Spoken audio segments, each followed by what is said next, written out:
Hello guys, this is Shailendra Pandey and today we are going to start our lecture number 7. We were discussing about basic mathematics जिसमें मैंने आप लोगों को differentiation के बारे में बेसिक बताया था कि अगर दो फिजिकल क्वांटिटीज हैं, दोनों वेरिएबल हैं, तो ऐसे में हम लोग डिफरेंशिएशन का यूज करते हैं और डिफरेंशिएशन का जस्ट उल्टा काम होता है इंटीग्रेशन। ठीक, तो आज हम लोग इंटीग्रेशन की भी बात करेंगे और जो डिफरेंशिएशन हम लोगों ने पढ़ रखा है उसका यूज कहां पर होगा इसकी भी बात करेंगे। तो मेन टॉपिक जो आज हम लोग जहां से स्टार्ट कर रहे हैं that is maxima and minima.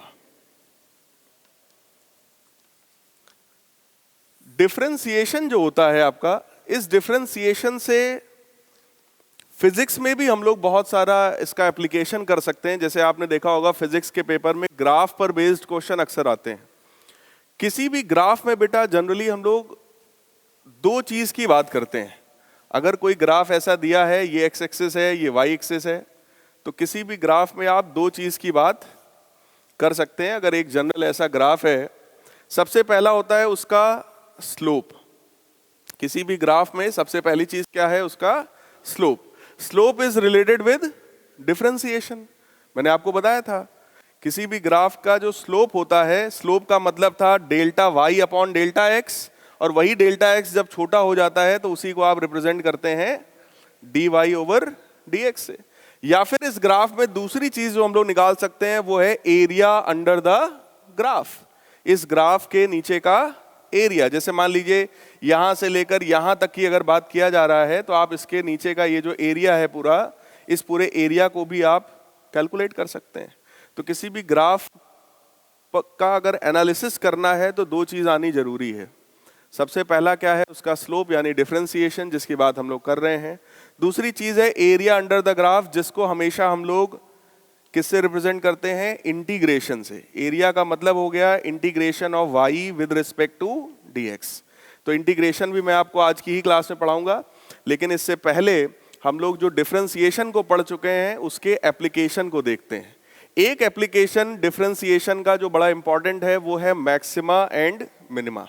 इसका मतलब अगर कोई भी फंक्शन आपको इस तरीके का दिया गया तो इस फंक्शन की मैक्सिमम वैल्यू, बोलो यहां पे दिख रही होगी सबको, इस फंक्शन की मिनिमम वैल्यू की अगर मैं बात करूं और ग्राफ अगर यहां से कुछ स्टार्ट हो रहा है तो इस फंक्शन की मिनिमम वैल्यू आपको यहां कहीं पर दिख रही होगी। तो किसी भी फंक्शन की मैक्सिमम या मिनिमम वैल्यू को भी निकाला जा सकता है यूजिंग मेथड ऑफ डिफरेंशिएशन। कैसे निकालते हैं उसको समझिए। अगर फंक्शन का मैक्सिमम वैल्यू या मिनिमम वैल्यू है तो आप चेक करिए जिन पॉइंट्स पर ये वैल्यू मैक्सिमम या मिनिमम है, इन पॉइंट्स पर अगर मैंने टेंजेंट ड्रॉ किया तो इस टेंजेंट का स्लोप कितना है बेटा? जिन पॉइंट्स में, ध्यान से सुनिए, जिन पॉइंट्स में फंक्शन की वैल्यू मैक्सिमम है या मिनिमम है, अगर उस पर मैं टेंजेंट ड्रॉ करता हूं तो क्या वो tangent parallel to X axis है? अगर वो पैरेलल टू एक्स एक्सिस है तो वहां पर उसका स्लोप क्या होगा? 0। समझ में आ रहा है? स्लोप का मतलब होता है tan थीटा। थीटा क्या है? एक्स एक्सिस से anti clockwise angle, positive direction of x axis से एंटी क्लॉकवाइज एंगल, जो आप ऐसे एंगल मेजर करते हो उसको हम लोग बोलते हैं थीटा। तो अगर आप इस टेंजेंट की बात करो या इस टेंजेंट की बात करो तो थीटा की वैल्यू बेटा कितनी है? 0। tan 0 कितना होता है? 0। इसका मतलब सीधा सीधा रूल क्या आया कि इसका जो स्लोप होगा दैट विल बिकम 0। तो मैं आप लोगों को मैक्सिमा मिनिमा की कंडीशन बता रहा हूं। सबसे पहली कंडीशन मैक्सिमा मिनिमा की आपके पास है, that is differentiation of the function with respect to variable will be equal to 0।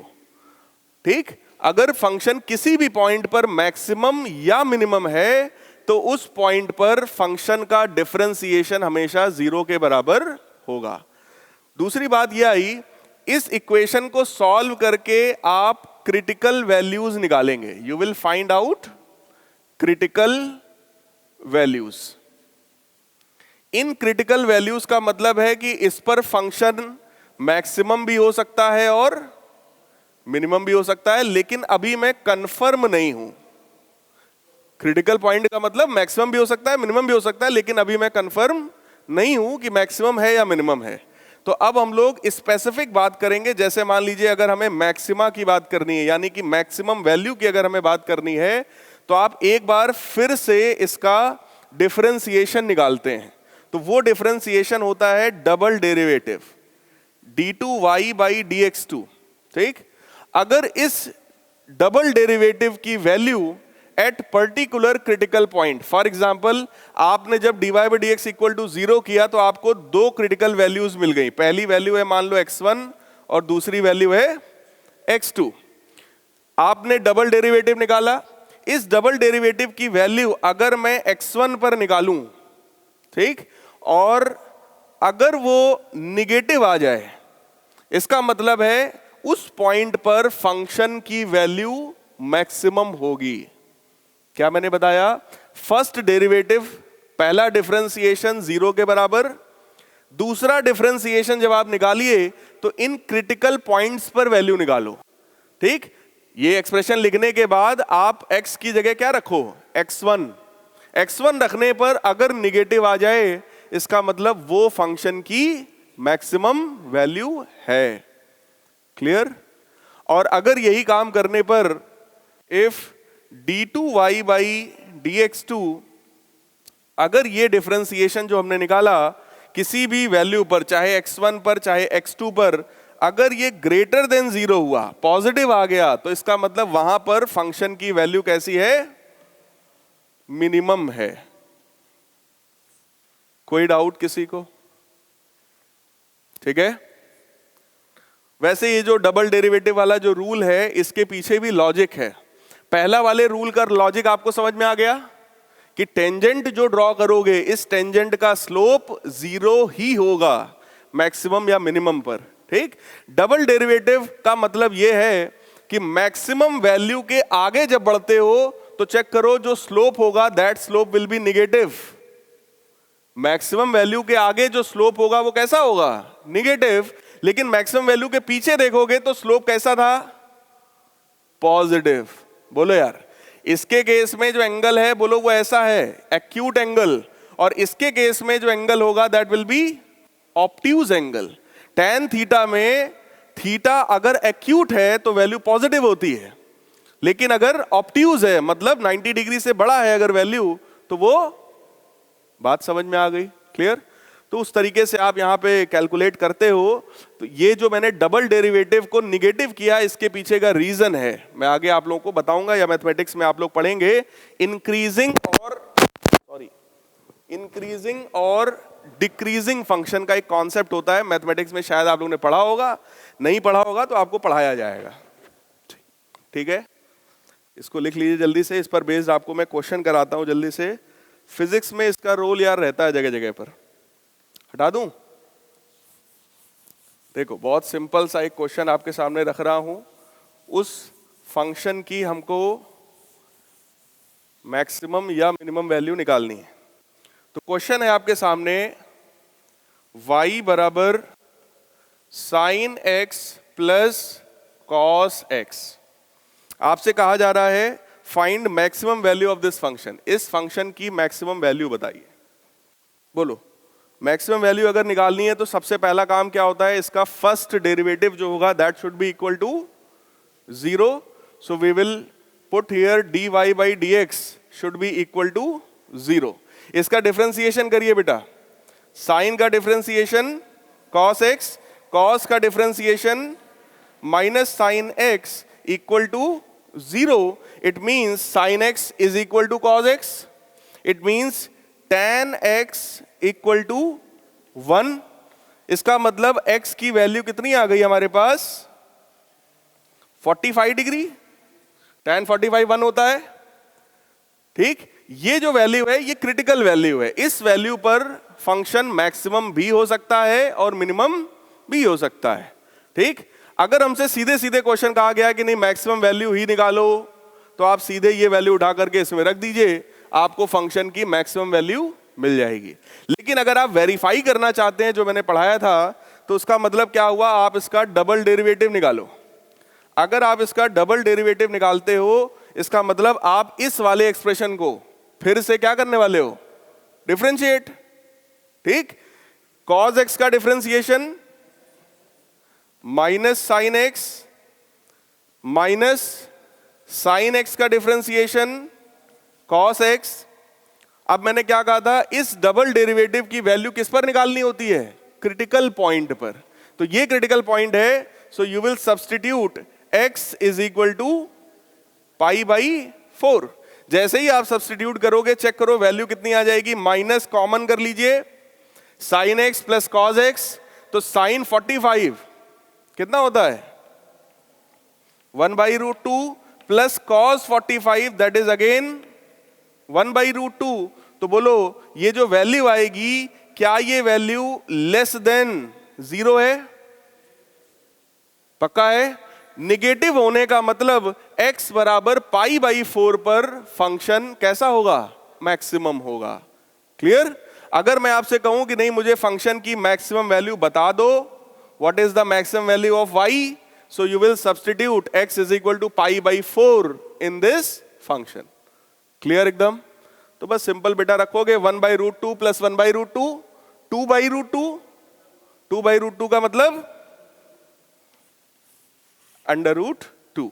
तो इस फंक्शन की मैक्सिमम वैल्यू आपके पास आ गई, दैट इज √2। क्लियर है? अब इसका एप्लीकेशन फिजिक्स में आइए देखते हैं। हटा दूं? जल्दी से लिख लीजिए जो लोग लिख रहे हैं। आप लोगों ने जेईई मेन का पेपर देखा अभी जो रिसेंटली हुआ है?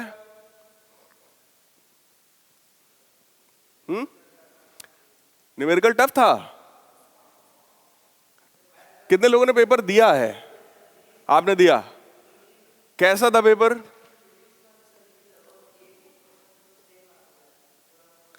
मुझे अभी तक जो पेपर मेरे पास आया 24 तारीख का मैंने देखा था। मैं आप लोगों को देखो डे 1 से बोल रहा हूं ये बात, अपने दिमाग से ये फोबिया निकाल दीजिए कि आईटी जेईई का पेपर बहुत टफ आता है। डे 1 से बोल रहा हूं, ऐसे ऐसे क्वेश्चंस आए हैं जिसको आप सोच भी नहीं सकते कि आईटी जेईई में आ सकते थे। अभी मैं क्वेश्चन दिखा रहा हूं, आप देखो कैसे क्वेश्चन आए हैं। आईआईटी जेईई जो है, it is all about consistency. IIT JEE जो है ये कंसिस्टेंसी का गेम है। आप लोग की जितनी भी तैयारी है उस तैयारी पर भरोसा रखिए और अच्छा करने की कोशिश करिए।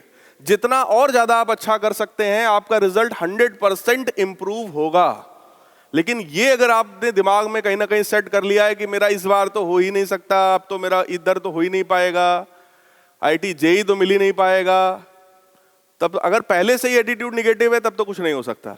मैंने एक क्वेश्चन देखा था, ऐसा क्वेश्चन आया है भाई, करंट की वैल्यू आपको दे दी गई है 2t² plus 3t plus something कुछ था, कोई भी ऐसा एक्सप्रेशन एक दिया गया। आपसे कहा गया find out the value of charge if time is in between 0 to 15।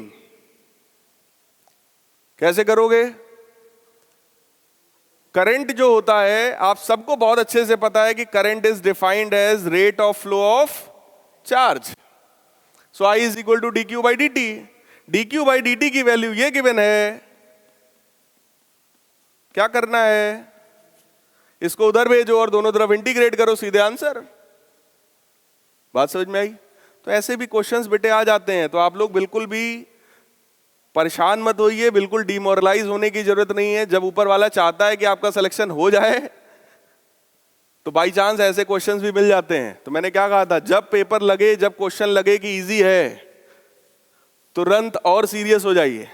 इस बार का पैटर्न देख करके जो बच्चे अभी 12th अपीयरिंग में हैं या 12th पास आउट हैं, उनको और ज्यादा मेहनत करनी चाहिए। क्यों? क्योंकि पेपर इजी दिखाई पड़ रहे हैं। क्या पता अप्रैल में भी इजी आ जाए, क्या पता। और अगर आ गया इजी तो मौके पे चौका मारना आपका काम है। बात समझ रहे हैं? तो अभी जो आप लोग को पढ़ाया जा रहा है, 31 मार्च तक हम लोग कोशिश करेंगे मैक्सिमम चीजों को कवर करेंगे। लेकिन आप सबको पता है कि 100% सिलेबस कवर नहीं किया जा सकता है ना। एक महीने में हो जाएगा क्या पूरा सिलेबस? नहीं हो सकता। हम लोग कोशिश करेंगे ज्यादातर चीजों को कवर करने की, ठीक। लास्ट ईयर क्वेश्चंस जो आए हुए हैं उनके बेसिस पर पढ़ाने की, ठीक। बाकी उसके बाद आप लोग का जो आगे का हो गया नेक्स्ट बैच, उसकी बात की जाएगी। फिलहाल अभी 31 मार्च तक हम लोग को एक क्रैश कोर्स के रूप में इसको कंटिन्यू करना है। आप लोगों को ये हौसला देना है बार बार कि आपका सिलेक्शन हो सकता है, आप अपनी तरफ से कोशिश करिए।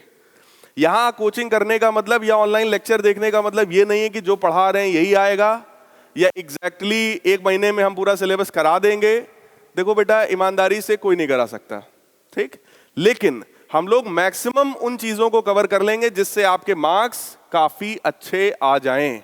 अगर आज की तैयारी के हिसाब से अगर तुम्हारे 100-150 नंबर आने वाले हैं तो पढ़ने के बाद आपके 200 प्लस हो जाएं, 225 प्लस हो जाएं, बात समझ रहे हैं, जिसमें आपका अच्छा कुछ बन जाए। अब देखो इस पर बेस्ड क्वेश्चन देखिए आप, H is equal to UT minus half GT², ये एक्सप्रेशन शायद आप लोगों ने देखा ही होगा। कहा जा रहा है the height reached in time t by a particle thrown upward, किसी एक पार्टिकल को u वेलोसिटी से ऊपर की तरफ फेंका गया है, ठीक।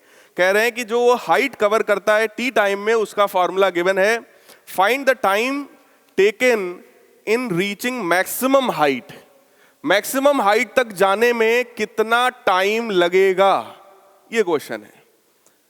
तो यहां पर मैक्सिमा मिनिमा का कॉन्सेप्ट बेटे यूज किया जा सकता है। किसके मैक्सिमम वैल्यू की बात कर रहे हैं, टाइम की मैक्सिमम वैल्यू या हाइट की मैक्सिमम वैल्यू? हाइट की maximum value.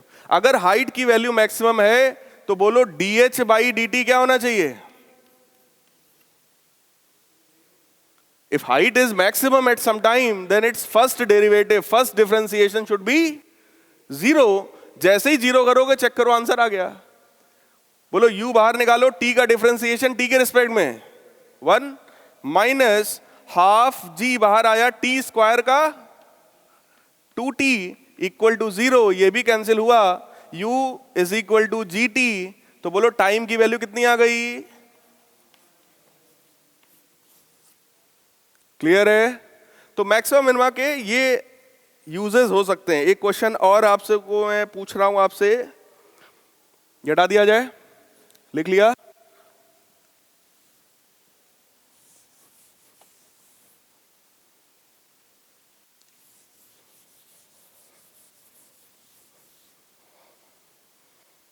Distance traveled by a body as a function of time is given as x is equal to t cube minus 3t² plus 6. Find maximum and minimum displacement of the body from origin. Also find time at which it occurs. मतलब आपको maximum displacement भी बताना है और इसका time भी बताना है कि ऐसा कब हुआ। आपको मिनिमम डिस्प्लेसमेंट भी बताना है और उसका टाइम भी बताना है कि वो कब हुआ। क्वेश्चन समझ में आ रहा है सबको? जल्दी से सॉल्व करिए, आंसर बताइए सभी लोग भाई, क्वेश्चन को सॉल्व करिए। बहुत सिंपल सा क्वेश्चन है, फंडामेंटल है।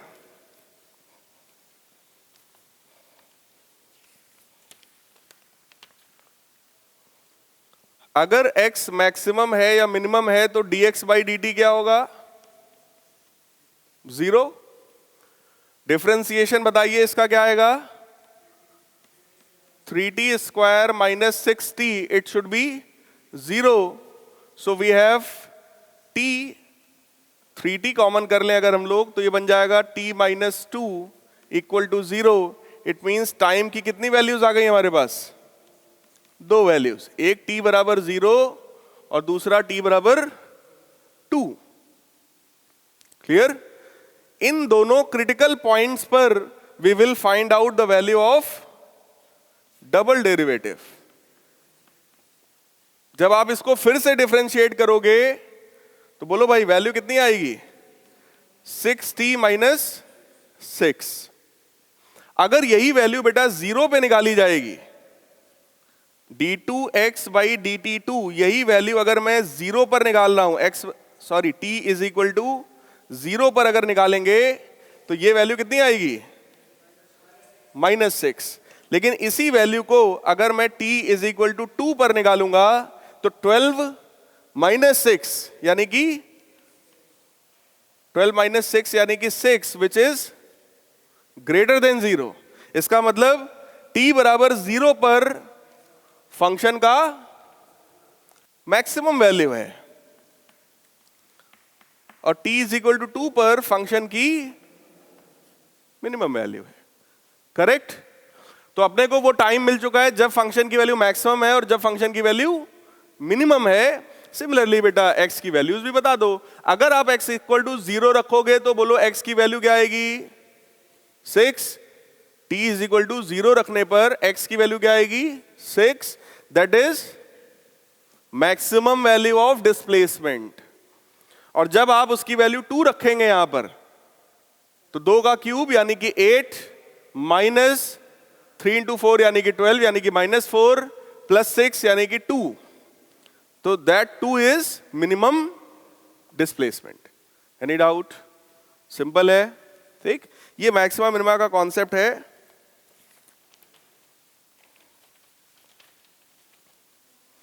छोटे छोटे इस पे बहुत सारे क्वेश्चंस को करवाया जा सकता है, लेकिन मैं बहुत ज्यादा इस पे प्रैक्टिस नहीं करा रहा हूं क्योंकि बहुत सिंपल सी चीज है। आई होप आपको समझ में आ गई होगी।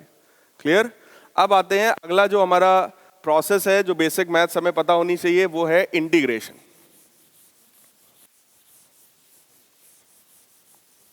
इंटीग्रेशन का बेसिक कॉन्सेप्ट मैं आपको पहले से ही बता रहा हूं बार बार।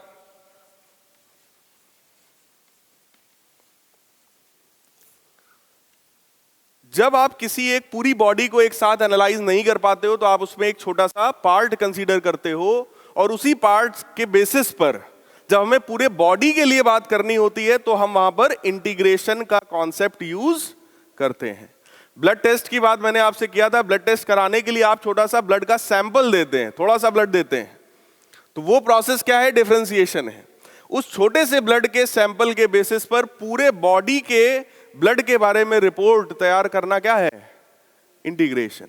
तो इंटीग्रेशन का बहुत बेसिक अगर आपसे बात किया जाए तो सबसे बेसिक फार्मूला हमारे पास है x की पावर n dx। इसका इंटीग्रेशन क्या होता है? x की power n plus 1 upon n plus 1। Integration बेटा दो तरह का होता है, डेफिनेट इंटीग्रल और इनडेफिनेट इंटीग्रेशन। ठीक, ये शायद आप लोग को, आई होप जो लोग 12th में हैं उनको आइडिया अभी तक तो लग ही गया होगा। एक है इनडेफिनेट और एक है डेफिनेट। इनडेफिनेट का मतलब है सिंपली अगर आपने लिखा है integral y dx, it means this is indefinite. But अगर आपने इसमें लिमिट लगा रखी है, आपने लिखा है कि भाई x की मिनिमम वैल्यू क्या है? x1, और मैक्सिमम वैल्यू कितनी है? x2। लिमिट जो होती है वो हमेशा इसके रिस्पेक्ट में लगाई जाती है जिसके रिस्पेक्ट में आप इंटीग्रेट कर रहे हो। क्लियर? ये इंटीग्रेशन किसके रिस्पेक्ट में है? x के रिस्पेक्ट में। तो x की मिनिमम वैल्यू से लेकर x की मैक्सिमम वैल्यू हम लोग इसमें सब्स्टिट्यूट करते हैं, ये लिमिट कहलाता है। दोनों में कोई बेसिक डिफरेंस बता सकता है क्या है? उसमें लिमिट है, इसमें नहीं है। इसके अलावा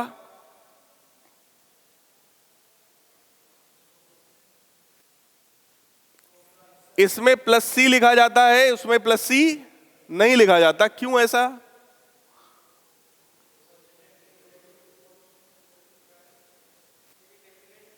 डेफिनेट है।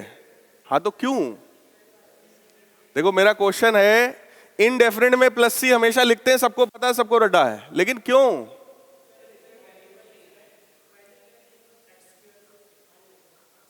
इसमें x की वैल्यू डिफाइन नहीं होती है। मैं अपनी तरह से इसको समझाने की कोशिश आपको कर रहा हूं।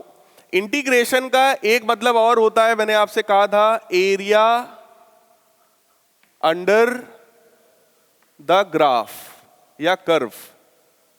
करेक्ट है? किसी भी ग्राफ में दो चीजों को एनालाइज किया जाता है, एक होता है स्लोप, दूसरा एरिया। स्लोप का मतलब डिफरेंशिएशन से और एरिया का मतलब इंटीग्रेशन से। तो इंटीग्रेशन का मतलब होता है एरिया अंडर द ग्राफ। अगर मान लीजिए ये x एक्सिस है बेटा, ये y एक्सिस है, ऐसा कोई ग्राफ है,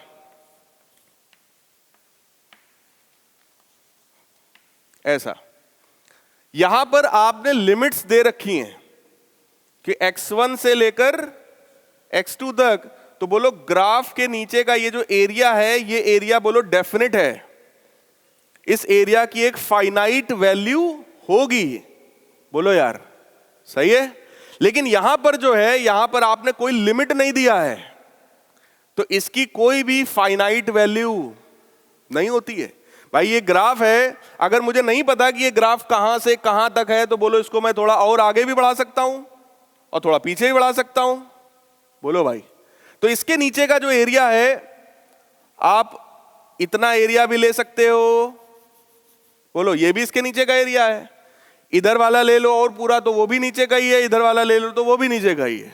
बोलो यार, यहां पर वो एरिया डेफिनेट नहीं होता है। इसलिए हमेशा हम लोग एक कांस्टेंट प्लस सी इसमें लिख देते हैं कि भाई जितना मैंने निकाला है इसके आगे भी कुछ हो सकता है। इसलिए वो एक कांस्टेंट प्लस सी के रूप में ये शो करता है कि ये इंटीग्रेशन कैसा है, इनडेफिनिट इंटीग्रल है। कोई डाउट इसमें? दो तरह के इंटीग्रेशंस हैं, ठीक, डेफिनिट, इनडेफिनिट। ये सबसे पहला आपके पास आ गया। अभी फिलहाल अगर मैंने लिमिट नहीं लगाई है तो आप सबको पता है इसमें प्लस सी होना चाहिए। क्लियर? तो इस पर बेस्ड छोटे मोटे क्वेश्चन अगर आपसे कोई पूछे एक्स स्क्वायर का इंटीग्रल करना है तो x cube by 3,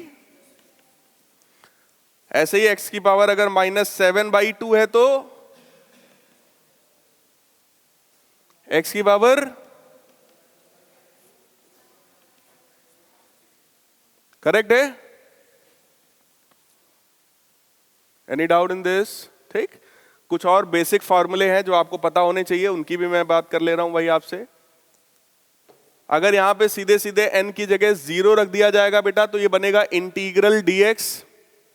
integral dx की वैल्यू x की पावर 0 + 1 मतलब 1 मतलब x अपॉन 1 मतलब x। इसका मतलब dx का इंटीग्रेशन x होता है, सिंपल। ठीक, कोई यहां पे अगर कांस्टेंट नंबर लिखा हुआ है तो कांस्टेंट हमेशा बाहर चला जाता है।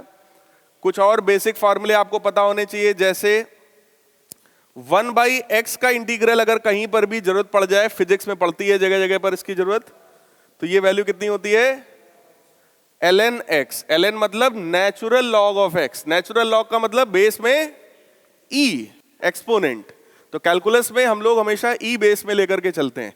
इसके अलावा बस ट्रिग्नोमेट्रिक फंक्शंस जो हैं, इसका इंटीग्रल आपको बेसिक पता होना चाहिए। साइन x का integration minus cos x, cos x का इंटीग्रल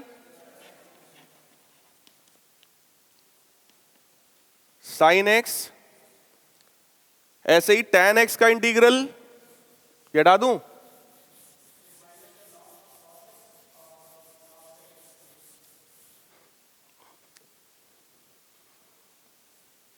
हाँ भाई, tan x का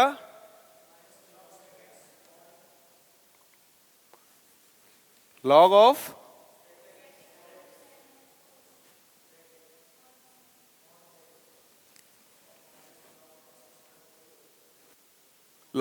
sec x। क्यों भाई? हाँ, अच्छा, cosec का क्या होता है, log ऑफ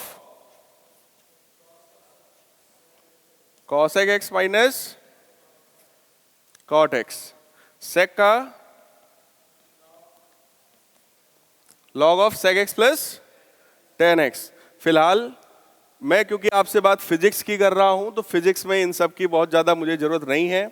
मैथमेटिक्स में जब आप लोग पढ़ेंगे तो आप लोग को ये सब जगह जगह पर आएगा और आप लोग इसको यूज करोगे। हम लोग को फिजिक्स में जो ज्यादातर जो अप्लाई होता है वो sine x, cos x, x की पावर n, ये सब बेसिक चीजों का अगर आपको इंटीग्रेशन पता है तो आपका काम इसमें चलेगा। इससे ज्यादा हमको इसमें रिक्वायरमेंट नहीं है। ठीक, अब इसमें बस आपको एक दो चीज और मैं बता दूं जल्दी से। प्रोडक्ट रूल इसका क्या है, अगर दो फंक्शंस ऐसे हैं, integral u into V into D X ऐसा लिखा हुआ है, ये जो u है ये भी फंक्शन ऑफ x है, ये जो v है ये भी फंक्शन ऑफ x है, मतलब x से ही मिलकर बना है और x के ही रिस्पेक्ट में हम इसको इंटीग्रेट भी कर रहे हैं। तो ऐसे में इसको हम फर्स्ट फंक्शन मानते हैं, इसको हम सेकंड फंक्शन मानते हैं। फर्स्ट और सेकंड फंक्शन मानने के लिए भी हमारे पास रूल होता है। दैट रूल इज, आइलेट, ठीक। आई का मतलब इनवर्स फंक्शंस। तो इनवर्स ट्रिग्नोमेट्रिक फंक्शंस जितने होते हैं, sine inverse x, cos inverse x, tan inverse x, ये सब इस कैटेगरी में आते हैं। एल का मतलब लॉगरिथमिक फंक्शंस, मतलब लॉग वाले जितने फंक्शंस हैं वो सब सेकंड प्रायोरिटी पे आते हैं। ए का मतलब अलजेब्राइक फंक्शन, तो अलजेब्रा से रिलेटेड जैसे आपका एक्स स्क्वायर है, एक्स क्यूब प्लस समथिंग है, मतलब अलजेब्राइक जितने पॉलिनोमियल जितने फंक्शंस हो गए वो सब इसमें आ गए। टी का मतलब ट्रिग्नोमेट्री वाले, sine cos tan cosec cot, इनको इन्वॉल्व करने वाले जितने भी फंक्शंस हो गए वो सब ट्रिग्नोमेट्रिक में आ गए। और ई का मतलब एक्सपोनेंशियल फंक्शंस, मतलब जिसमें पावर में चढ़ जाए, ई की पावर ax या फिर कोई a की पावर में x चढ़ा हो। e क्या है? एक्सपोनेंट है, e की पावर में चढ़ा हो या किसी कांस्टेंट a की पावर में कोई वेरिएबल x चढ़ा हो, तो इस तरह के जितने भी फंक्शंस होते हैं वो सब एक्सपोनेंशियल फंक्शंस में काउंट किए जाते हैं। अब जैसे मान लो अगर आपको एक इंटीग्रेशन बोला जाए इस तरह का है, आपने उसमें से ये देख लिया कि जो फंक्शन इन पांचों में से जो फंक्शन पहले आएगा वो पहला है और जो उसके पीछे आएगा वो दूसरा है, तो पहला दूसरा आप डिसाइड कर लेंगे। अभी मैं एक आध एग्जांपल भी आपको करा दूंगा। इसके बाद रूल क्या होता है? पहला फंक्शन बाहर करिए, दूसरे फंक्शन का इंटीग्रेशन माइनस इंटीग्रेशन ऑफ पहले फंक्शन का डिफरेंशिएशन और दूसरे वाले का जिसका इंटीग्रेशन किया था उसका फिर से इंटीग्रेशन, करेक्ट। लेकिन एक इंटीग्रल पहले से लगा हुआ है तो इसको भी x के रिस्पेक्ट में हम इंटीग्रेट करते हैं। तो आई होप मैक्सिमम बच्चों का रिस्पांस पॉजिटिव है। ये फॉर्मूला आप लोग को आई थिंक पता है, ठीक। फिर भी बेसिक मैथमेटिक्स के नाम पर एक आध क्वेश्चन कोई सिंपल सा हम लोग देख सकते हैं कि x साइन x है फॉर एग्जांपल, इसको मुझे इंटीग्रेट करना है, ठीक। तो x साइन x का इंटीग्रेशन करना है भाई, तो बताओ कौन सा पहला है कौन सा दूसरा है? x कैसा फंक्शन है बेटा? अलजेब्राइक फंक्शन है, so this is in number 1। Sine कैसा है? ट्रिग्नोमेट्रिक, ट्रिग्नोमेट्रिक बाद में आता है इसलिए ये है फंक्शन 2, करेक्ट है, ठीक। तो लगाइए इसमें क्या आएगा? x बाहर हुआ, साइन का इंटीग्रेशन cos x होगा या माइनस cos x होगा? ठीक है, minus integral of differentiation of first, तो x का डिफरेंशिएशन तो 1 होता है, साइन का integration minus cos x dx, so you will minus cos x, ये माइनस क्या हो जाएगा? प्लस हो जाएगा cos का इंटीग्रल sin x, और क्योंकि इनडेफिनिट है इसलिए प्लस c। तो बहुत सिंपली आप इसको इंटीग्रेट कर सकते हो। एक आध क्वेश्चन और देखिए, जल्दी से इस क्वेश्चन को सॉल्व करके बताइए। Integral cos square x dx, करो जल्दी सॉल्व, क्या आएगा?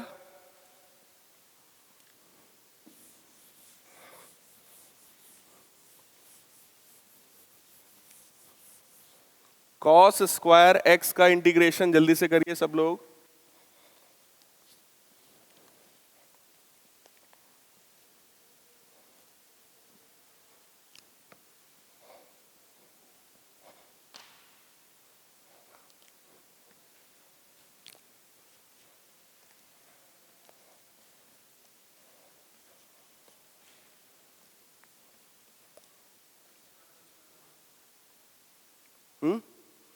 क्या है आंसर?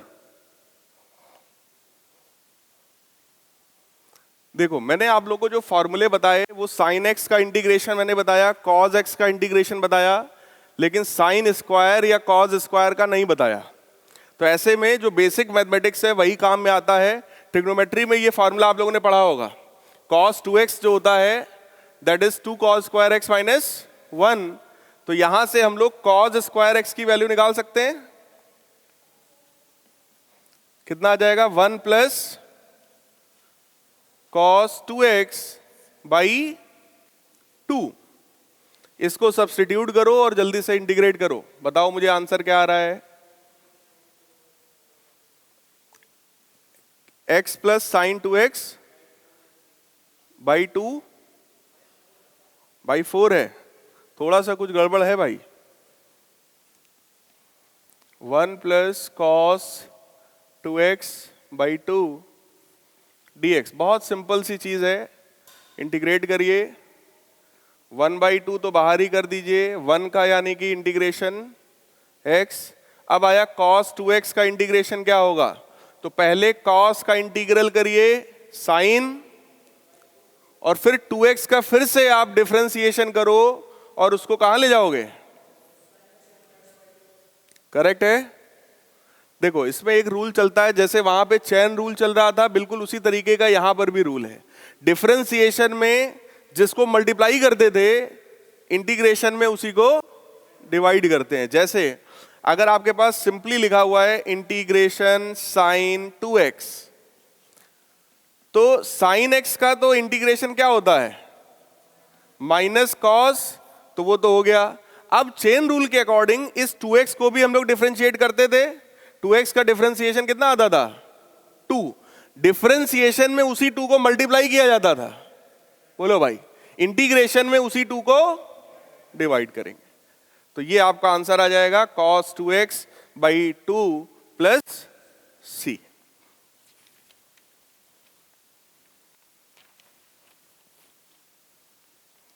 इस पर बेस्ड क्वेश्चन देखते हैं भाई।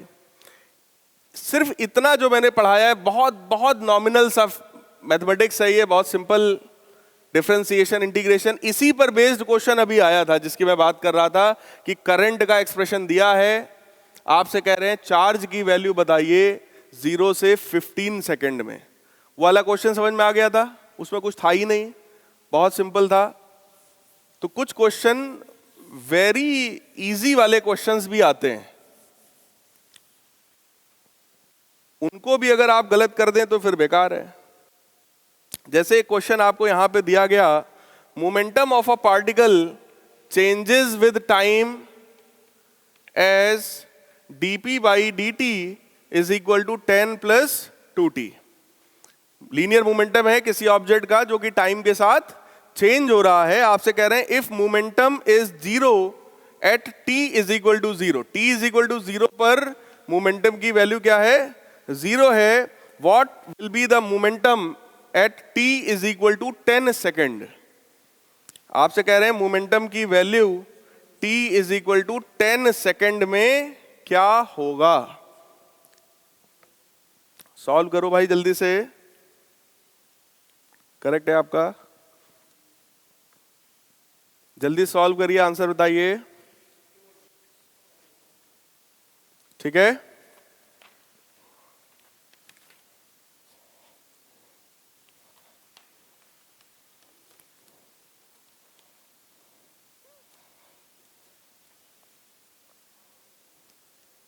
हटा दूं?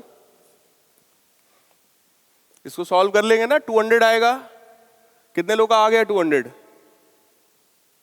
कितने लोगों को क्वेश्चन नहीं आ रहा है? ये ना आ रहा हो तो मैं सॉल्व करूं?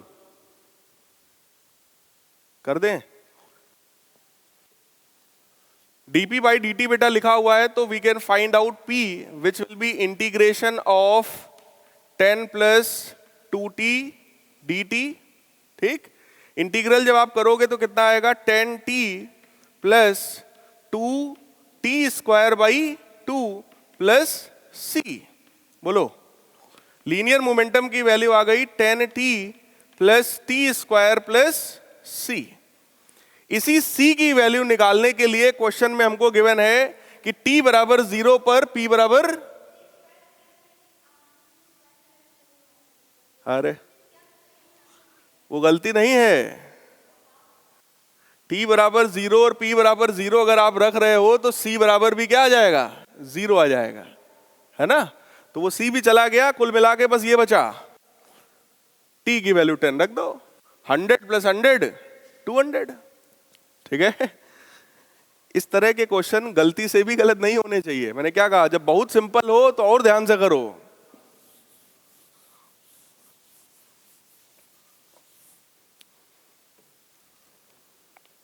The velocity and displacement of a particle executing SHM is related as v dv by dx is equal to minus omega square x.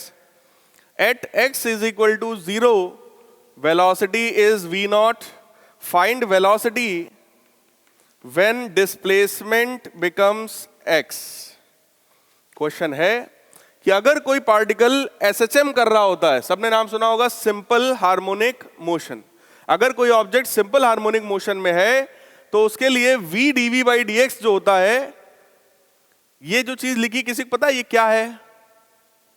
ये एक्सेलरेशन होता है।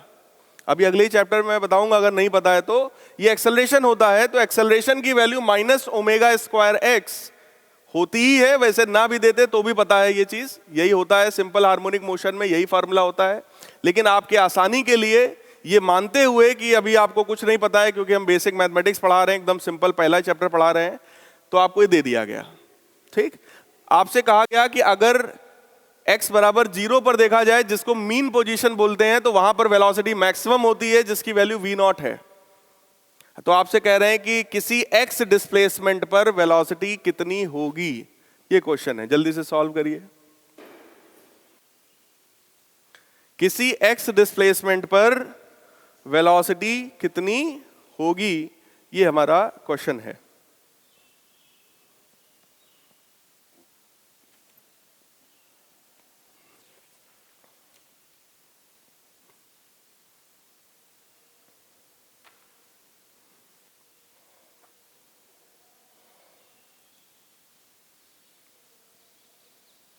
जब भी आप लोग इंटीग्रेशन करेंगे, हमेशा याद रखिएगा सेम तरह के वेरिएबल्स एक तरफ होने चाहिए। क्या बेटा? v नॉट 0 आ रहा है, कैसे?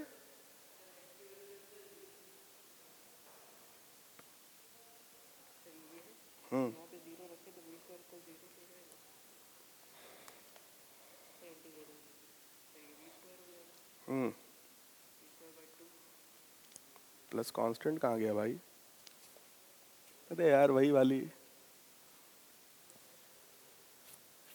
कुछ गलतियां मैं बार बार कह रहा हूं, वो गलती नहीं है, वो पाप है जो आप लोग बहुत बहुत देखो बेटा, जब बहुत फंडामेंटल चीज में अगर आप गलती करते हैं तो गलत बात है। We are going to integrate it both side.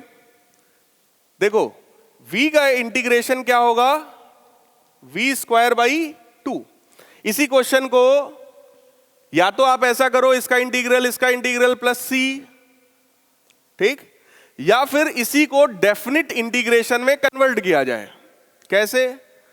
आप कहोगे सर वेलोसिटी की वैल्यू v नॉट है जब x की वैल्यू 0 है। इसका मतलब अगर x की मिनिमम वैल्यू 0 होगी तो वेलोसिटी की वैल्यू v नॉट होगी।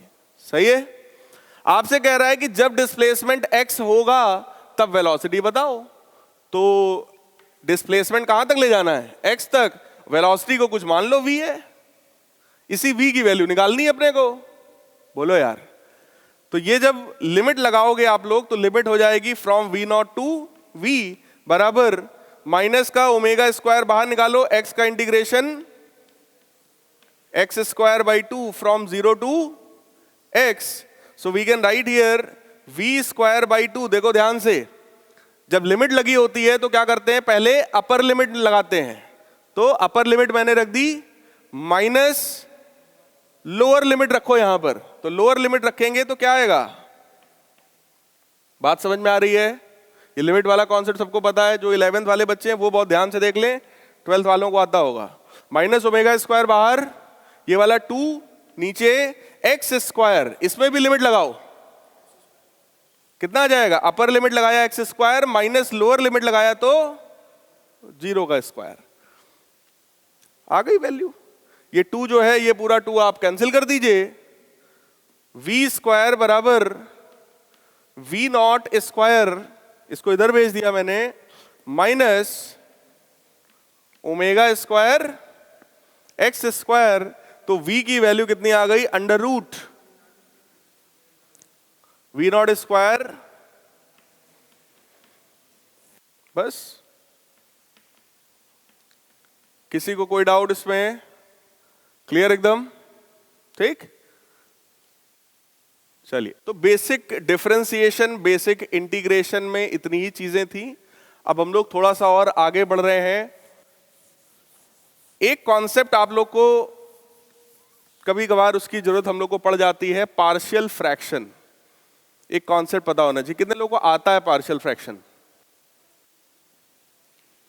हाँ,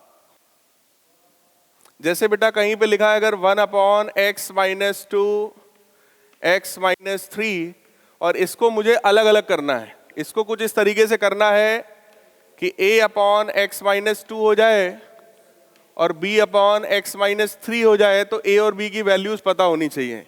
ये प्रोसेस पार्शियल फ्रैक्शन कहलाता है। मतलब हमने क्या किया, जो चीजें प्रोडक्ट में थी उसको कहीं ना कहीं सम के फॉर्म में ले आए। ठीक, तो a और b की वैल्यूज निकालनी है, तो कैसे निकालते हैं? उसके लिए आप एलसीएम लीजिए।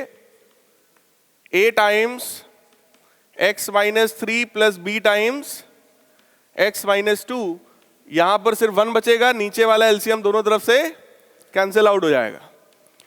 अगर हम लोग सिर्फ x वाले टर्म्स देखें तो a plus B times x, minus constant वाले टर्म्स अगर देखोगे तो इधर है 3a और इधर क्या है, -2b। यहां पे सिर्फ क्या है, 1। कंपेयर बोथ साइड, दोनों तरफ कंपेयर करिए। यहां पर x है, इसमें x नहीं है, इसका मतलब यहां 0x लिखा होगा। It means what, we have a plus B equal to 0। वहां पर जो लिखा है -3a -2b, it should be equal to 1। Solve कर लो, सॉल्व करके बोलो a और b दोनों मिल जाएगा, दोनों उठा के यहां रख देंगे। Is it clear? किसी को लग रहा हो ना कर पाए तो हम कर दें भाई, कर लेंगे, सिंपल चीज है। और देखो, अच्छा ठीक है, इसी क्वेश्चन में अगर स्क्वायर लगा हो तो एक टर्म और बढ़ जाएगा। क्लियर है भाई? ठीक, अच्छा। इसी में स्क्वायर वाली बात तो समझ गए सब लोग? यहां स्क्वायर लग जाए तो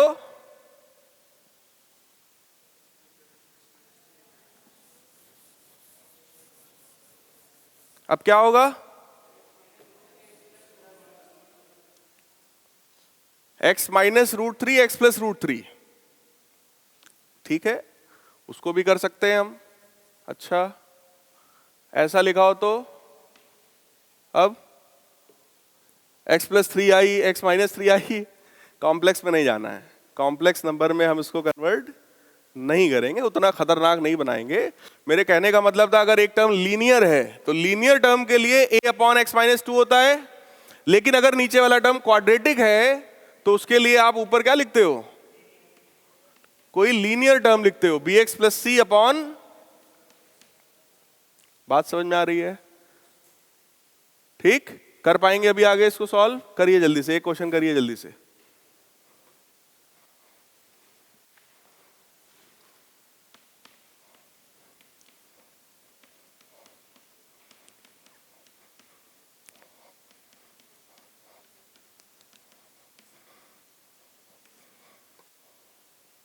जल्दी से मल्टीप्लाई करिए, सॉल्व करिए।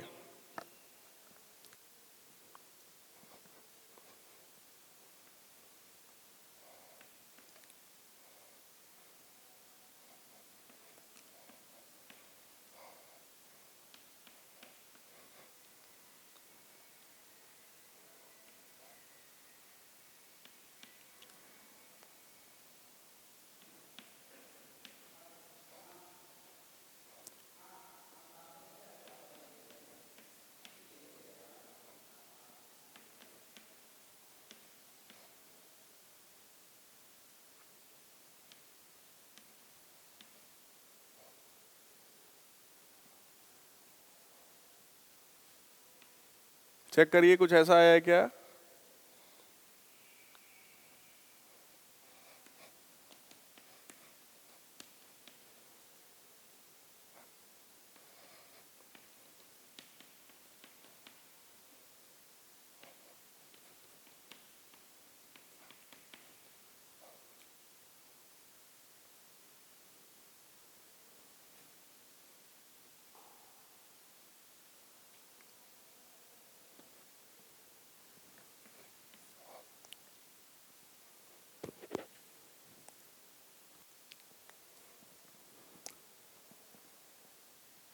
सॉल्व कर लीजिए जल्दी से सब लोग।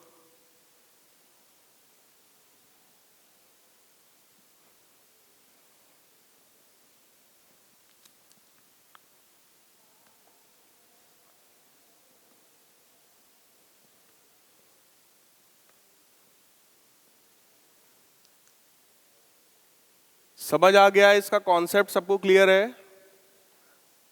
देखो एलसीएम लिया मैंने, ठीक, डिनोमिनेटर दोनों तरफ कैंसिल हो गया, ठीक है। a times this bx plus C times x minus 2, इधर क्या बचेगा 1। एक्स स्क्वायर वाले टर्म्स एक तरफ कर लीजिए।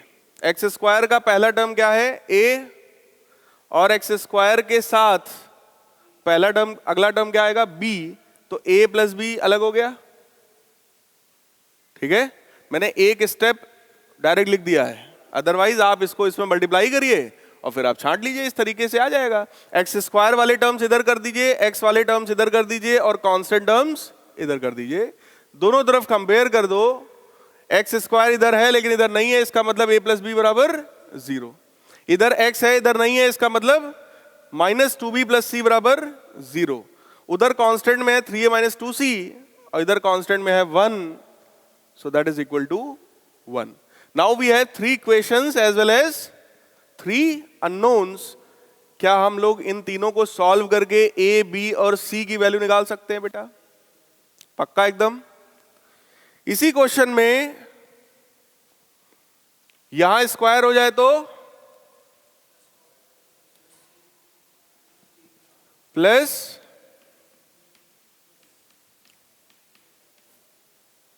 बोलो यार,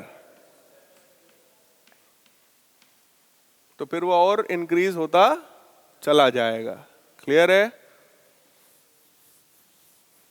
फिलहाल फिजिक्स में इस लेवल तक चीज नहीं जाएगी, ठीक।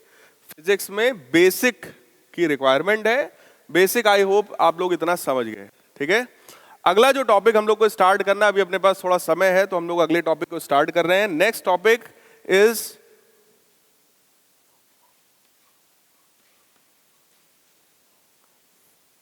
मोशन।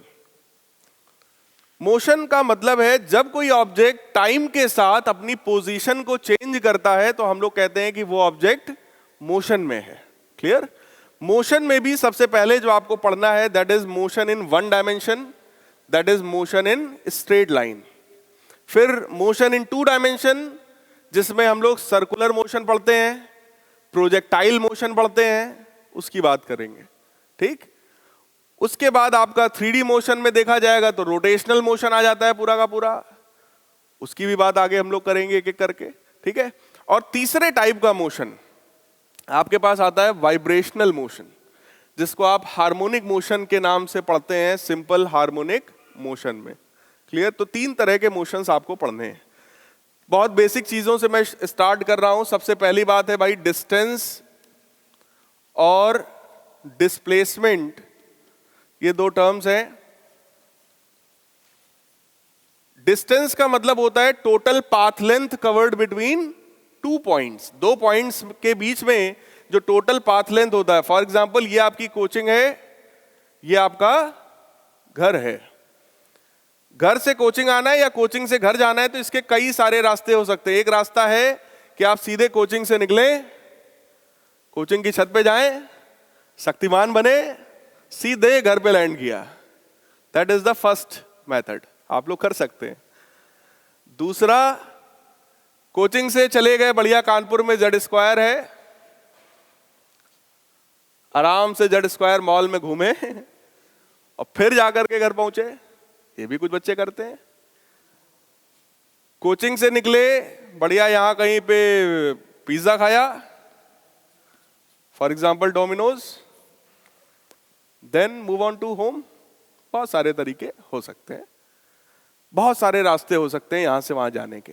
हर रास्ते में जो पाथ लेंथ है दैट इज डिफरेंट। इस वाले रास्ते में पाथ लेंथ अलग होगा, इसका पाथ लेंथ अलग होगा, इसमें पाथ लेंथ अलग होगा। कोचिंग से घर जाने के दौरान अगर मिनिमम डिस्टेंस अगर देखा जाए, एकदम सीधे शक्तिमान वाला जो रास्ता है, अगर उस रास्ते से आप जाते हैं तो वो that is the shortest distance, वो सबसे कम डिस्टेंस है जिसमें आपने बिल्कुल एक्स्ट्रा कवर नहीं किया, ठीक। और मैक्सिमम डिस्टेंस की कोई सीमा नहीं है, यहां से यूएस चले जाइए फिर लौट के आइए घर, तो उसकी कोई सीमा नहीं है। So what is distance? Distance is the total path length covered between two places और points. What is displacement? Displacement is the shortest path covered between two points. इसमें देखो, इसमें डायरेक्शन का इंपॉर्टेंस है। यहां से सीधे उधर जाना है स्ट्रेट लाइन में, तो ये क्वांटिटी कैसी है? वेक्टर क्वांटिटी है, जबकि डिस्टेंस में डायरेक्शन का कोई रोल नहीं है, इसलिए ये क्या है? स्केलर क्वांटिटी है। बिल्कुल इसी तरीके से दो क्वांटिटीज अपने पास और हैं, स्पीड और वेलोसिटी। स्पीड क्या होता है? स्पीड बराबर डिस्टेंस अपॉन टाइम। स्पीड बराबर डिस्टेंस अपॉन टाइम, तो उसमें डिस्टेंस भी स्केलर, टाइम भी स्केलर, इसलिए स्पीड भी कैसा हो गया? स्केलर हो गया। और अगला टर्म अपने पास क्या है? वेलोसिटी। वेलोसिटी का मतलब क्या है? Displacement upon time. Displacement is vector, so velocity is also vector. इसमें भी डायरेक्शन का इंपॉर्टेंस होता है। तो वेलोसिटी का मतलब क्या हो गया कि आप स्पीड की बात तो कर ही रहे हो, साथ ही साथ डायरेक्शन की भी बात कर रहे हो। बहुत सारे बच्चों को मैं पढ़ाता हूं, यहां से लेके और भी कई वेरियस प्लेटफॉर्म्स हैं। अभी कल ही मुझसे एक बच्चे ने पूछा, जिसका कल ही सुबह जेईई का पेपर हुआ है। मैं कोई टॉपिक उसको 12th का कुछ डाउट लेकर आया था, मैंने उसको पढ़ाया, तो कहता है सर सर्कुलर मोशन है, सर एक्सेलरेटेड क्यों लिखा हुआ है? जैसे आप सबने पढ़ा होगा कि अगर कोई भी चार्ज केमिस्ट्री में पढ़ा होगा आप लोगों ने, अगर कोई भी चार्ज एक्सेलरेटेड मोशन में होता है तो वो इलेक्ट्रोमैग्नेटिक रेडिएशन करता है। कितने लोगों को पता है ये बात? If any charge is in accelerated motion, then it radiates energy. ऐसा रदरफोर्ड साहब वाले मॉडल में माना गया था, ठीक। तो उसने कहा सर सर्कुलर मोशन है सर, तो इसमें इसको क्यों एक्सेलरेटेड क्यों बोल रहे हैं हम लोग? तो यार एक चीज बताओ, अगर कोई ऑब्जेक्ट सर्कुलर मोशन में है, यहां पे मान लीजिए वेलोसिटी v है, स्पीड v है, यहां भी स्पीड v है, यहां भी स्पीड v है, तो आप क्या कहोगे? Speed of this motion is constant. Speed कैसी है? Constant. But what about velocity? Velocity के बारे में क्या कहेंगे इसमें? Velocity is continuously changing. क्यों? क्योंकि डायरेक्शन चेंज हो रहा है बेटा। जब यहां पर है तो वेलोसिटी इधर की तरफ है, जब यहां पहुंचा यही वेलोसिटी इधर है। वैल्यू भले सेम हो, मैग्नीट्यूड भले सेम हो, लेकिन डायरेक्शन लगातार चेंज हो रही है। इसलिए अगर कोई ऑब्जेक्ट सर्कुलर मोशन में है तो आप क्या बोलते हो कि सर उसकी वेलोसिटी लगातार चेंज हो रही है। और अगर वेलोसिटी चेंज हो रही है तो अभी अगला टर्म हम लोग पढ़ने वाले हैं, एक्सेलरेशन। एक्सेलरेशन का मतलब ही यही होता है, change in velocity per unit time. It means if the velocity of an object is changing, then we say that object is in accelerated motion। तो अगर कोई चार्ज, आप सबको पता है न्यूक्लियस के अराउंड चार्ज किस तरह के मोशन में होता है? डेफिनेट ऑर्बिट में रिवॉल्व करता है ना। तो अगर वो रिवॉल्व कर रहा है भाई, तो वो मोशन कैसा है? सर्कुलर मोशन है। और अगर सर्कुलर मोशन है तो वो एक्सेलरेटेड माना जाएगा या नहीं माना जाएगा? बताओ भाई, ठीक। अब इस तरह का कंफ्यूजन उसको हो रहा है जेईई का पेपर जिस दिन वो दे के आ रहा है उस दिन, तो फिर कैसे हो सकता है जेईई में?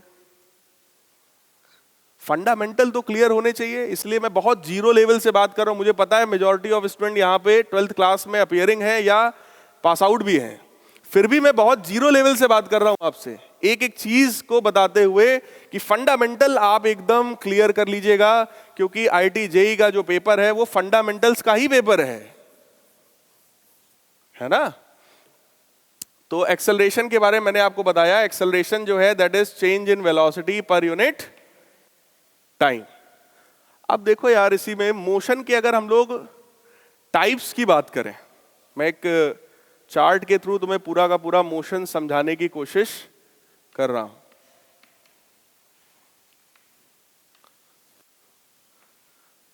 सबसे पहला टाइप है मोशन का यूनिफॉर्म मोशन, और दूसरा टाइप है non uniform motion. Uniform motion का मतलब होता है जब किसी ऑब्जेक्ट की स्पीड कांस्टेंट हो, तब हम कहते हैं कि उसका मोशन कैसा है, यूनिफॉर्म है। यूनिफॉर्म का किताबों में डेफिनेशन लिखा जाता है, if the object covers equal distances in equal interval of time. जैसे किसी ऑब्जेक्ट के लिए कहा जाए कि वो 2 मीटर पर सेकंड चलता है, तो 1 सेकंड में कितना चलेगा, 2 मीटर, अगले 1 सेकंड में फिर 2 मीटर, अगले 1 सेकंड में फिर 2 मीटर। बोलो यार, it means this object covers equal distances in equal interval of time. तो इस तरह का मोशन क्या कहलाता है, यूनिफॉर्म मोशन। ऐसे में स्पीड कैसी है, कांस्टेंट। अगर आप स्ट्रेट लाइन मोशन की बात कर रहे हैं तो डायरेक्शन भी कैसा हो गया, कांस्टेंट। इसका मतलब क्या हम बोल सकते हैं कि इसकी वेलोसिटी अभी फिलहाल, अगर स्ट्रेट लाइन के लिए मैं बात करूं तो इसकी वेलोसिटी कैसी हो गई, वेलोसिटी कांस्टेंट होने का मतलब बेटा एक्सेलरेशन कितना हो गया, कितना हो गया, 0। और जब एक्सेलरेशन 0 होता है तो समझ जाना एक ही फॉर्मूला है, चाल बराबर दूरी बटे समय, speed is equal to distance upon time. यही एक फॉर्मूला फंडामेंटल जो पढ़ते चले आ रहे हो, ठीक, यही फॉर्मूला लगेगा। देखने में तो बहुत इजी है, लेकिन जब यही बात मैं आपसे प्रोजेक्टाइल में करता हूं कि प्रोजेक्टाइल मोशन में एक्स डायरेक्शन में मोशन कैसा, यूनिफॉर्म। भाई अब मैंने किसी बॉल को ऐसे फेंका, वो बॉल ऐसे गई, इसी तरह का मोशन तो होता है प्रोजेक्टाइल मोशन। और जब आप किसी बॉल को ऐसे फेंकते हो, बॉल हवा में है, तो एक ही फोर्स लगता है बॉल पे, कौन सा, mg, ग्रेविटी का फोर्स। ग्रेविटी का फोर्स हमेशा किधर की तरफ लगता है, डाउनवर्ड, यानी कि वाई डायरेक्शन में। बोलो यार, एकमात्र फोर्स किस डायरेक्शन में है, वाई डायरेक्शन में, तो एक्स डायरेक्शन में फोर्स कितना है बेटा, 0। तो आप कहोगे सर एक्स डायरेक्शन में कोई फोर्स, तो एक्स डायरेक्शन में कोई एक्सेलरेशन भी नहीं है। और अगर एक्सेलरेशन 0 है मतलब एक्स डायरेक्शन में वो मोशन कैसा है भाई, यूनिफॉर्म। तो अभी तो बहुत सिंपल लग रहा है, लेकिन जब हम लोग प्रोजेक्टाइल में उसी चीज को देखते हैं तो आप कंफ्यूज जाते हो। इसी चीज को जब हम किसी इलेक्ट्रॉन के मोशन की बात करते हैं इलेक्ट्रिक फील्ड में, तो आप कंफ्यूज हो जाते हो, है वही चीज। तो फंडामेंटल दिमाग में एकदम सेट कर लो, अगर फोर्स 0 है, एक्सेलरेशन 0 है, तो मोशन कैसा हुआ, यूनिफॉर्म। और अगर यूनिफॉर्म है तो एक ही फॉर्मूला है जो बचपन से पढ़ते चले आ रहे हैं, speed is equal to distance upon time. अब आया non uniform motion. Non uniform motion का मतलब है जब ऑब्जेक्ट की स्पीड कांस्टेंट नहीं है, speed is not constant. It means velocity भी उसकी कांस्टेंट नहीं होगी। वेलोसिटी कांस्टेंट नहीं होगी तो इसमें भी कुछ डेफिनेट केसेस बन गए, या तो वेलोसिटी लगातार इंक्रीज हो रही है, या तो वेलोसिटी लगातार, या तो वेलोसिटी का कोई फिक्स पैटर्न ही नहीं है, कभी इंक्रीज कभी डिक्रीज, कभी इंक्रीज कभी डिक्रीज।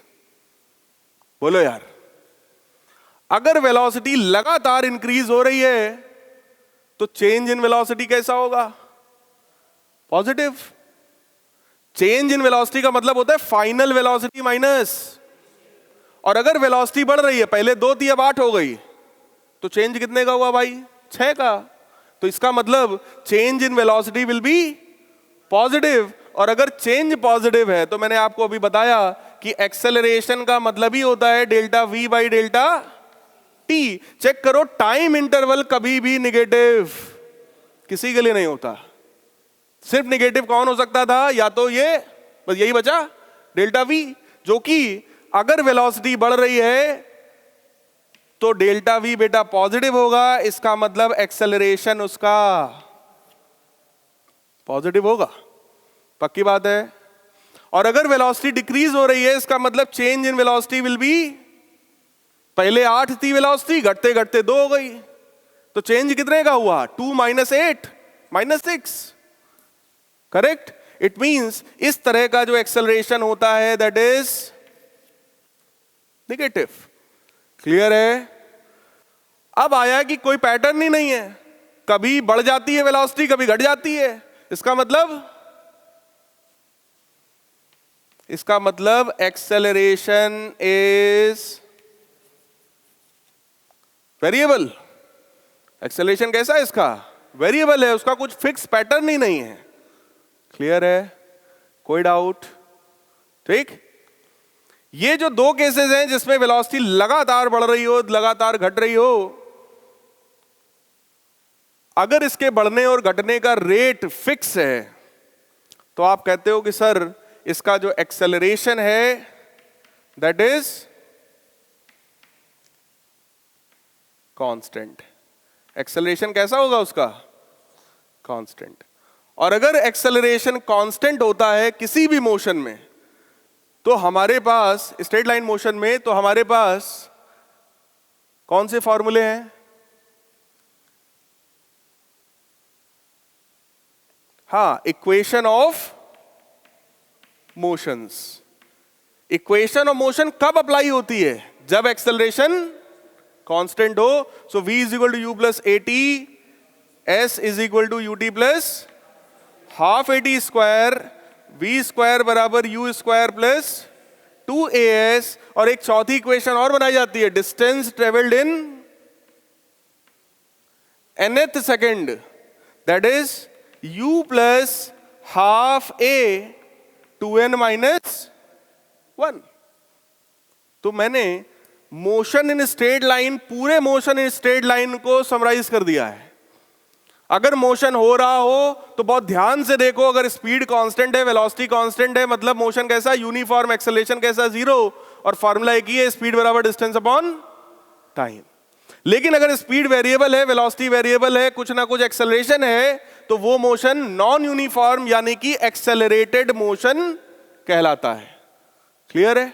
उसके भी टाइप्स हो गए। अगर वेलोसिटी लगातार बढ़ रही है तो एक्सेलरेशन पॉजिटिव, वेलोसिटी लगातार घट रही है एक्सेलरेशन नेगेटिव, और अगर उसका कोई पैटर्न नहीं, कभी बढ़ गई कभी घट गई, इसका मतलब एक्सेलरेशन इज वेरिएबल। अभी 24 तारीख का जो पेपर हुआ है, ये चीज बना लिया आपने? 24 तारीख का अभी जो पेपर हुआ है उसमें एक क्वेश्चन आया, देखो ध्यान से क्वेश्चन क्या है।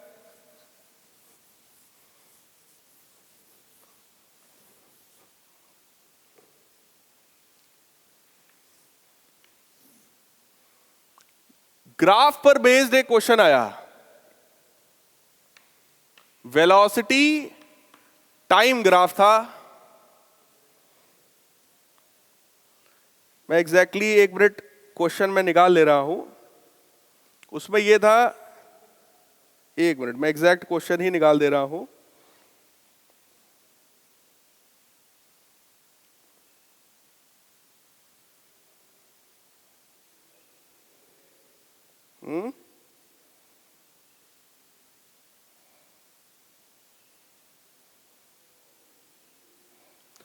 वेलोसिटी उसमें लगातार इंक्रीज हो रही थी। Just a minute, exact question देख लेते हैं।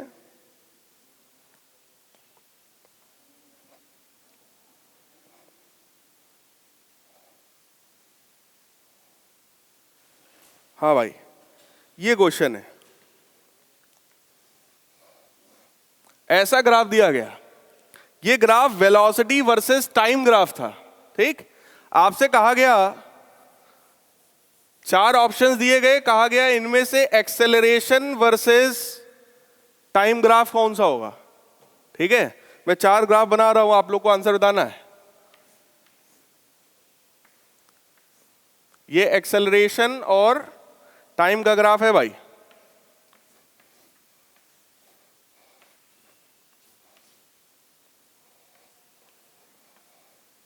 और आखिरी ग्राफ है ऐसा। समझ में आ रहा है ना आपको? एक्सेलरेशन और टाइम का है डी। बताओ आंसर कौन सा होगा? बताओ भाई। डी आएगा? कितने लोग डी बोल रहे हैं आंसर? क्वेश्चन समझ में आ गया है? वेलोसिटी टाइम ग्राफ दिया है, बोला इनमें से एक्सेलरेशन टाइम ग्राफ कौन सा होगा? ये अभी 2020 में 24 तारीख को आया हुआ क्वेश्चन है। कितने लोग डी बोल रहे हैं आंसर की सर डी करेक्ट है? डी सही है? और कोई जिसका आंसर कुछ अलग हो? नहीं? कितने लोग क्वेश्चन छोड़ देंगे? हाँ, एक्सेलरेशन टाइम ग्राफ। कुछ लोग बोल रहे हैं डी ऑप्शन करेक्ट है, कुछ लोग शांत बैठे हैं, मतलब वो क्वेश्चन छोड़ देंगे या कुछ करेंगे इसमें? यार देखो, अगर मैंने क्वेश्चन अभी पूछा है इसका मतलब जितना पढ़ा दिया है उसी में से क्वेश्चन होगा, तो लगाओ ना दिमाग यार, अभी तो पढ़ाया है सबको। ये ग्राफ क्या बोल रहा है? 0 से लेकर यहां तक, इनफैक्ट यहां तक यहां से लेकर यहां तक के टाइम में बोलो वेलोसिटी लगातार घट रही है, इसके बाद वेलोसिटी लगातार बढ़ रही है। अब इन लोग का पाप देखिए इन लोग का पाप देखिए, कह रहे सर डी ऑप्शन होगा। अरे भाई मेरे, डी ऑप्शन में एक्सेलरेशन लगातार निगेटिव ही है, चेक करो। ग्राफ बेटा एक्स एक्सिस से नीचे ही है, नीचे होने का मतलब ग्राफ लगातार निगेटिव ही है। निगेटिव का मतलब क्या? एक्सेलरेशन लगातार निगेटिव है। यहां पर वेलोसिटी घट रही है मतलब एक्सेलरेशन निगेटिव, यहां वेलोसिटी बढ़ रही है मतलब एक्सेलरेशन पॉजिटिव। नहीं समझ में आ रही बात? तो अब सोच लो, इतने पर बेस्ड क्वेश्चन आया, उसमें से भी आप लोग गलत कर जाते हैं। क्वेश्चन को कुछ नहीं था, क्वेश्चन में कुछ था? कुछ नहीं, 4 नंबर का क्वेश्चन था। सोचो यार, एक क्वेश्चन करंट वाला, एक क्वेश्चन ये वाला। आप बहुत कंसंट्रेट करिए खुद को, ये मत समझो बिल्कुल भी पढ़ाते समय अरे सर तो बड़ा इजी पढ़ा रहे हैं, इसमें क्या है। छोटे छोटे में से ही कुछ बड़ा निकल आता है, क्वेश्चन बन जाता है भाई। ठीक, हटा दूं? तो आज की इस क्लास में मैंने आप लोगों को मोशन इन स्ट्रेट लाइन का बेसिक कॉन्सेप्ट जो है वो मैंने एक्सप्लेन किया है। नेक्स्ट क्लास में हम लोग इसके आगे कंटिन्यू करेंगे।